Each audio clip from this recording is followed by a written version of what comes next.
పిలిపించి మాట్లాడాలి. మరి అతన్ని పిలిచి ఇప్పటి వరకు ఎందుకు పిలవలేదు, మళ్ళీ పిలిచినా రాలేదా, పిలిచినా రాకపోతే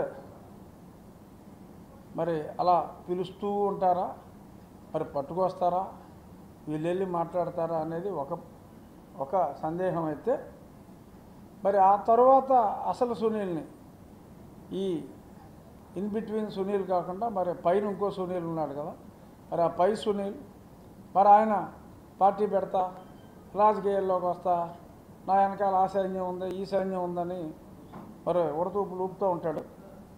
మరి ఆ ఉడతూపులు చూసి మరి ఎవరైనా కంగు తింటున్నారేమో నాకు తెలియదు. బట్ అతను సునీల్ కుమార్ని ఖచ్చితంగా విచారించి తీరాలి. ముందు సునీల్ నాయక్ని విచారించాలి, సునీల్ కుమార్ని విచారించాలి. ఖచ్చితంగా వీళ్ళిద్దరూ ఇంకెవరు ఆదేశంతో చేశారు అనేది వీళ్ళిద్దరిని విచారిస్తే కానీ రాదు. వీళ్ళిద్దరి విచారణ మీరు అడిగిన ప్రశ్నకి సమాధానం కొనసాగుతోంది. అవసరం ఉండదనుకుంటున్నాను, ఎందుకంటే ఒకసారి ఎంక్వైరీ మొదలైంది. సో ఇద్దరిని మరి అరెస్ట్ చేయడం జరిగింది. సరే, ప్రభావతిని సమయానికి అరెస్ట్ చేయలేకపోయారు. ఆవిడ సుప్రీంకోర్టులో ప్రొటెక్షన్ వచ్చేదాకా పట్టుకోలేకపోయారు. సరే, ఆవిడ దొరకలేదా వీళ్ళు పట్టుకోలేదా అనేది ఎవరి డౌట్లు వాళ్ళకు ఉంటాయనుకోండి, బట్ పట్టుకోలేకపోయారు. బట్ ఏదేమైనా డెఫినెట్గా ఇన్వెస్టిగేషన్ అయితే జరుగుతుంది. ఇప్పటికైనా సరే సందర్భం వచ్చింది కాబట్టి మరి త్వరగా ఇన్వెస్టిగేషన్ చేసేవాళ్ళు సునీల్ నాయక్ని మరీ ఉండమ్మా బొట్టు పెడతా అన్నట్టు కాకుండా మరి రాకపోతే బెయిల్ క్యాన్సిలేషన్ పిటిషన్ వేయాలి. వీళ్ళు రాకపోతే సరే, నాకు ఆ వివరాలు తెలియదు, తెలుసుకునే ప్రయత్నం కూడా చేస్తాను. మరి వీళ్ళు ఒక 3-4 నోటీసులు ఇచ్చి రాకపోతే డెఫినెట్గా బెయిల్ క్యాన్సిలేషన్ పిటిషన్ వేయచ్చు, అతన్ని తీసుకుని రావచ్చు అక్కడి నుంచి. అలాగా మరి ఆ పిదప మరి రాబోయే రోజుల్లో మరి అతిపెద్ద పార్టీ స్థాపిస్తాను అని చెప్పి మరి పలుమార్లు పలుకుతున్న సునీల్ కుమార్ని ఎప్పుడు పిలుస్తారు అనేది చూడాలి. సుప్రీంకోర్టులో ఈరోజు ఎలా అయితే ఊరట వచ్చిందో ఖచ్చితంగా 1 నెల 2 నెలల్లో డెఫినెట్గా అక్కడ కూడా త్వరగా ఊరట రావాలని, ఆ రోజు ఏదో పని మీద నేను ఢిల్లీలో ఉండి మళ్ళీ మనం ఇలాగే కలవాలని కోరుకుంటున్నాను.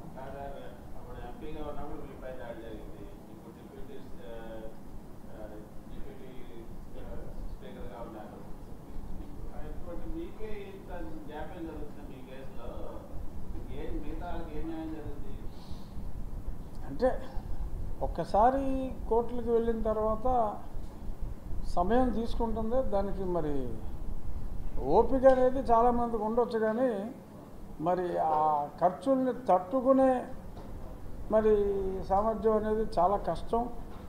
అందుకనే మరి చాలామంది అప్పట్లో అన్యాయంగా ఎవరైతే కేసులు పెట్టబడ్డారో అప్పటి ప్రభుత్వంలో, ఎందుకంటే నేను పదజాలం ఇప్పుడున్న పదవి దృష్ట్యా చాలా పొదుపుగా వాడాలి. సో అప్పటి ప్రభుత్వం మరి చాలామంది మీద అన్యాయంగా నాలాగే అందరి మీద కేసులు పెట్టి ఉంది కాబట్టి వాళ్ళందరికీ ఇప్పటి ప్రభుత్వం డెఫినెట్గా మరి న్యాయ కోదులతో సంప్రదించి ఊరట కలిగించే ప్రయత్నంలోనే ఉన్నారని అనుకుంటున్నాను. అసలు ముందు అక్కడ దాకా వెళ్ళాలి కదా. అది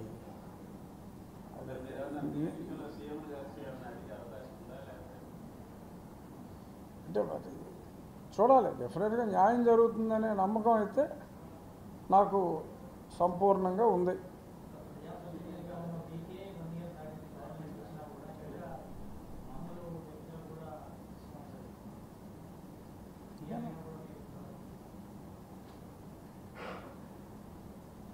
కరెక్టే, మరి నువ్వు నా గురించి బాధపడుతున్నావు, నేను నా గురించి బాధపడుతున్నాను, నాలాగే అందరూ ఉన్నారని బాధపడుతున్నాను.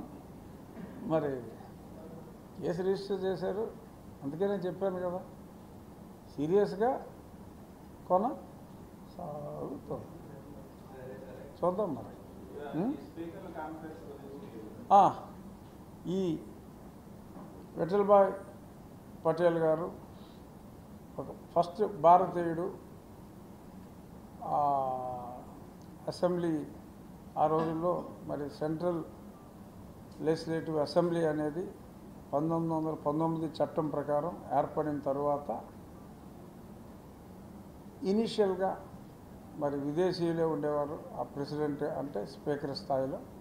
మొట్టమొదటి ఎన్నిక కాబడిన వ్యక్తి సర్దార్ వల్లభాయ్ పటేల్ గారి అగ్రజుడు విఠల్భాయ్ పటేల్ గారు.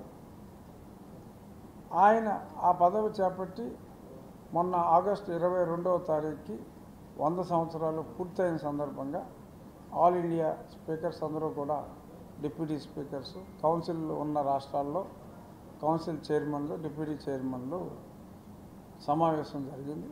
ఆ సమావేశంలో అప్పట్లో ఆయన మరి పోరాడారు. ఏంటి, బ్రిటిష్ ప్రభుత్వం ఉన్నప్పుడు కూడా ఈ అసెంబ్లీ అంటే అప్పుడు అసెంబ్లీ అనేవారు, ఆ అసెంబ్లీకి స్వయం ప్రతిపత్తి ఉండాలి, ప్రభుత్వంకి సంబంధం లేకుండా అధికారం కానీ, ఆ సెక్యూరిటీని నియమించుకునే అధికారం కానీ, ఆ బడ్జెట్ అంతా కూడా ప్రతిదానికి ఆ ఎగ్జిక్యూటివ్ మీద ఆధారపడకుండా ఇండిపెండెన్స్ ఉండాలి అని చెప్పి ఆయన చాలా వరకు సాధించారు అప్పట్లో.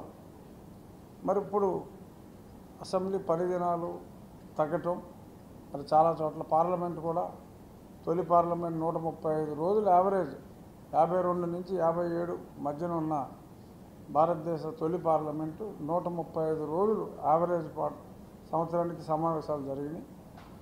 సరే, కరోనా వచ్చింది కాబట్టి ఒక 2 సంవత్సరాలు తగ్గిన ఒక 55 నుంచి 57 రోజులు నేను లోక్సభలో ఉన్న 17వ లోక్సభలో కూడా జరిగింది. కానీ అసెంబ్లీ ఆంధ్రప్రదేశ్లో ఎగ్జాంపుల్కి చెప్తున్నా, అన్ని రాష్ట్రాల పరిస్థితి అలాగే ఉంది.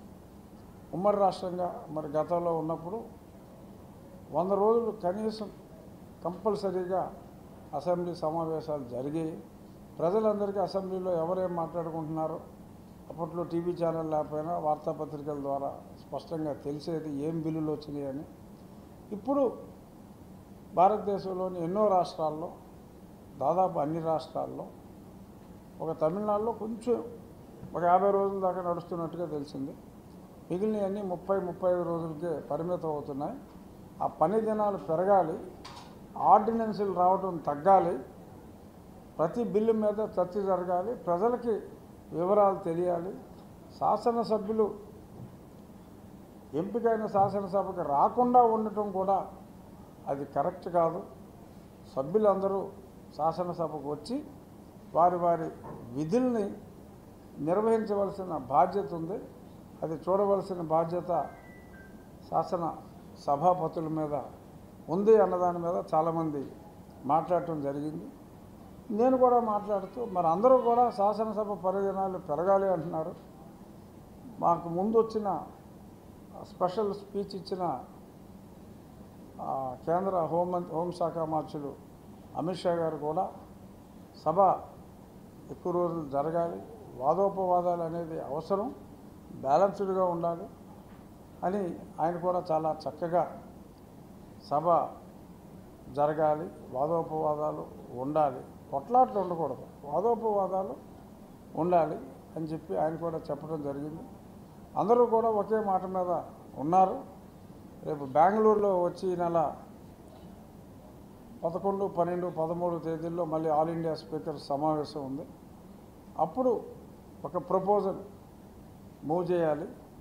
కనీసం పెద్ద రాష్ట్రాల్లో 60 రోజుల పాటు, నార్త్ ఈస్ట్ చిన్న రాష్ట్రాల్లో 40 రోజుల పాటు మినిమం పీరియడ్ ఉండేలాగా అవసరమైతే మరి చట్ట సవరణ కూడా చేయాలేమో ఆలోచించి చేయాలి. అలాగే ప్రతి చిన్నదానికి రాష్ట్ర ప్రభుత్వం మీద ఆధారపడకుండా ఒక బడ్జెట్ అనేది అసెంబ్లీలకి సపరేట్గా ఉండాలి. చాలా చోట్ల స్టాఫ్ కొరత కూడా అసెంబ్లీలో ఎక్కువగా ఉంది. దానికి స్టాఫ్ని రిక్రూట్ చేసుకోవాలి అంటే ప్రభుత్వాల మీద డిపెండెన్స్ తగ్గాలి అని చెప్పి కూడా చాలామంది స్పీకర్స్ మాట్లాడటం జరిగింది. హిమాచల్ ప్రదేశ్ స్పీకర్ గారు, ఉత్తరప్రదేశ్ స్పీకర్ గారు కూడా చాలా గట్టిగా ఈ విషయం మీద మాట్లాడటం జరిగింది. సో డెఫినెట్గా రాబోయే రోజుల్లో శాసనసభల పరిదినాలు పెరుగుతాయి. సభలో అందరూ పార్టిసిపేట్ చేయాలి అనే దృక్పథం అయితే శాసన సభాపతులు అందరిలో అయితే వచ్చింది. మరి రేపు రాబోయే అసెంబ్లీ సమావేశాలు 18వ తారీఖు నుంచి సెప్టెంబర్ 18 నుంచి ఆంధ్రప్రదేశ్లో కూడా